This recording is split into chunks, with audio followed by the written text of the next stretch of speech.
Meron ka ba nito? 1 peso, year 2018, upper mint mark. Alam mo ba na semi hard to find na itong bariyang ito? Kung sakaling meron ka nito, bibilin ko to sa'yo. Comment mo lang sa baba, bibilhin ko yan. Doble ng presyong alam mo.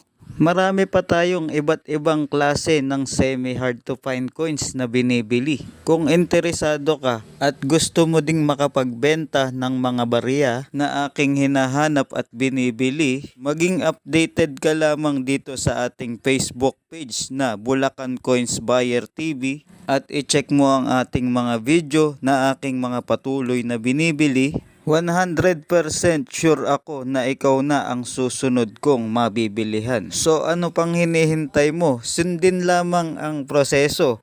Mag-like, share, comment, and subscribe. Pag nagawa mo yan, message mo lang ako. Hihintayin ko ang message mo at ako na ang bahala sa'yo.